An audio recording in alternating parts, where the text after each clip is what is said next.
ഞങ്ങള് sorry വൈതെറ്റിപ്പോയി വൈതെറ്റി my God.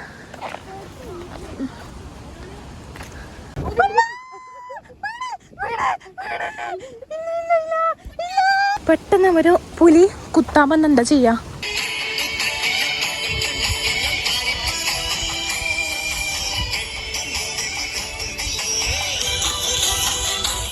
Hello guys, നമുക്കൊരു trip പോയാലോ? ആ ഡാൻസ് കളിച്ച് 2 ചോട്ടനെ കൂട്ടിട്ടാണ് കേട്ടോ പോണേ. ഈ ഒരു പ്ലേസ് കണ്ണൂര് മീങ്കുന്നാണ് കേട്ടോ വരുന്നത്.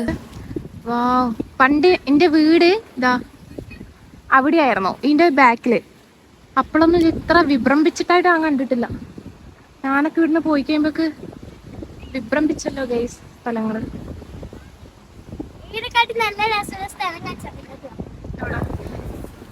അങ്ങനെ ഇവിടുന്ന് കുറച്ച് കാറ്റിലും കൊണ്ട് നമ്മൾ നേരെ താഴേക്ക് ഇറങ്ങാൻ പോയിരുന്നു കേട്ടോ. ഈ വയലേ കൂടി നമ്മൾ ഇറങ്ങേണ്ടത്, പക്ഷെ നമ്മൾ ഈ വയലേ കൂടി ഇറങ്ങുന്നില്ല. പെട്ടെന്ന് എന്തോ അഡ്വഞ്ചർ മൂഡ് തടിക്കൂടി. അപ്പൊ കാടും കുന്നലും കയറിയിട്ട് പോവാന്ന് എഴുതി. ഇനി നമ്മൾ ഈ ഒരു വഴി നേരെ പോയി കഴിഞ്ഞാൽ അവിടെ എത്തും. ഇങ്ങനത്തെ കാടിലേ കൂടി തന്നെ നമ്മൾ അങ്ങോട്ടേക്ക് പോകണ്ടേ. നട്ടുച്ചക്ക് പ്രേമിക്കാൻ വന്ന് കൊച്ചു കള്ളൻ. അങ്ങനെ കുറച്ച് കാടുകളെല്ലാം കടന്നതിനാല് ഇങ്ങനെ കടലാണ്. കഴിഞ്ഞില്ല, ഇനിയുണ്ട് കുറച്ച് കാട്. അതിന്റെ ഇടയ്ക്ക് ഇതേതാ പുതിയ വവ്വാല്. നമുക്ക് ഇവിടെയാണ് കേട്ടോ ഇറങ്ങണ്ടേ. ഇനി കുറച്ച് കാടും കൂടി ഉണ്ട് പോവാൻ. ഇപ്പൊ തോന്നുന്നു അഡ്വഞ്ചർ മൂഡ് ആവണ്ടായിരുന്നു. ആദിവാസികൾ വരെ ഇങ്ങനെ പോയിട്ടുണ്ടാവില്ല.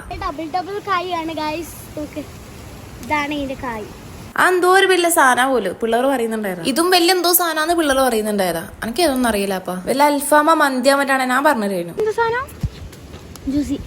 ജ്യൂസാ? ജ്യൂസിയാ? നോക്കട്ടെ, തിന്നു നോക്കട്ടെ. നിങ്ങൾ തിന്നിട്ടുണ്ടോ ഗൈസ് ഈ ജ്യൂസി? ഉണ്ടെങ്കിൽ കമന്റ് ബിലോ. അങ്ങനെ ജ്യൂസി തോട്ടം കഴിഞ്ഞിട്ട് എത്തുന്ന സ്ഥലമാണിത്, ഈ മനോഹരമായ സ്ഥലം. ഗൈസ്, ഒരു ട്രാവൽ വ്ളോഗർ ഇല്ലേ, ആ ചങ്ങ ഇങ്ങനെയല്ലേ പറയാ, സുഹൃത്തുക്കളെ ഈ മനോഹരമായ സ്ഥലം നിങ്ങളൊന്ന് കണ്ടു നോക്കൂ. എത്ര ശാന്തമാണ് ഈ സ്ഥലം, എന്റെ ദൈവമേ. എനിക്ക് ആ ചങ്ങനെ ഓർമ്മ വരുന്നേ. അങ്ങനെ ഗൈസ് നമ്മൾ എത്താനായിട്ടോ. മഹാത്മാഗാന്ധിയുടെ കബറാണ് ഗൈസ്, നമ്മള് പള്ളിക്കാട്ടില് മീസാങ്കല് വെക്കൂലെ പേരെല്ലാം ചെയ്തിട്ട്. അപ്പൊ ഇതിന്റെ അകത്ത് മഹാത്മാഗാന്ധിന്റെ പേരിലുണ്ട്. പിള്ളേർ പറയാണ് മഹാത്മാഗാന്ധിയുടെ കബറാന്ന്. അങ്ങനെ നമ്മള് മഹാത്മാഗാന്ധിയുടെ കബറെല്ലാം കണ്ടിട്ട് ഫൈനലി നമ്മൾ എത്തിട്ടോ സ്ഥലം. ഇനി നമ്മൾ ആ കാണുന്ന കുന്ന് കീയണം ഗൈസ്. ഏത് മൂഡ്? Adventure mood. ഇതിന്റെ അപ്പുറത്തെ ഭാഗത്ത് സ്റ്റെപ്പ് ഉണ്ട് കേട്ടോ. നമ്മൾ അഡ്വഞ്ചർ മൂഡ് ആയതുകൊണ്ട് ഇതിന്റെ അകത്ത് കീയണം. അങ്ങനെ ഒരാൾ സുരക്ഷിതമായിട്ട് താഴേക്ക് എത്തി ഗൈസ്. സ്ലിപ്പ് ആയിക്കാൻ ഒറ്റയടിക്ക് പഠിച്ചവനടുത്തേക്ക് ഡിമ്മോണ്ടെത്താം. ഞാൻ ഇവിടെ ഇരിക്കാം, നിങ്ങൾ എല്ലാവരും പോയിക്കോ.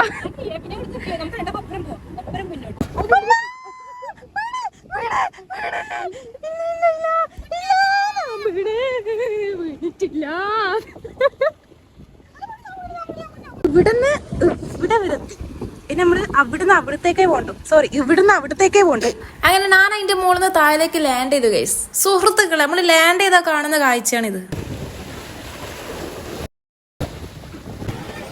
നല്ല രസമില്ല ഗൈസ്, എനിക്ക് ഭയങ്കരമായിട്ട് ഇഷ്ടപ്പെട്ടു. ഈ കല്ലിൽ എന്തോ ഉണ്ട്, എന്താ മറ്റേ ഇളമ്പയ്ക്കോ അത്.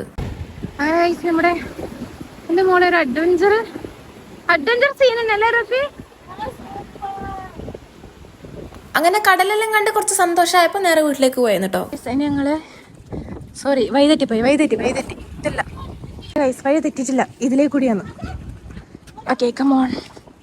വാവ്, ഇതിന്റെ ഈ ഒരു കാടില്ലേ, ഈ കാടിന്റെ മിഡില് ഉള്ളാട്ടോ ഈ ഒരു എന്തേന് പറയാ, ചെറിയ കടല്, വൻകുടൽ, ചെറുകുടൽ അങ്ങനെ. ആ വലിയ കടലില് ചെറിയ കുടലല്ലേ ഇത്, ചെറിയ കടലല്ലേ ഇത്. ഓക്കെ, ചെറിയ കുടൽ. My God.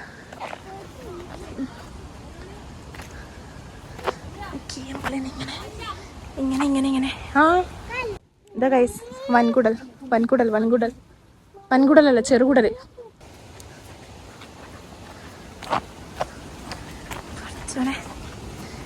പെട്ടെന്ന് ഒരു പുലി കുത്താൻ വന്ന് എന്താ ചെയ്യാ റഫി? പെട്ടെന്നൊരു പുലി കുത്താൻ വന്ന് എന്താ ചെയ്യാ?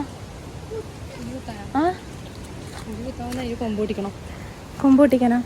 ഇനി വന്ന വഴി പോലെ നേരെ വീട്ടിലേക്കാണ് പോണ്ടത്. അപ്പം ഓക്കെ, ബൈ.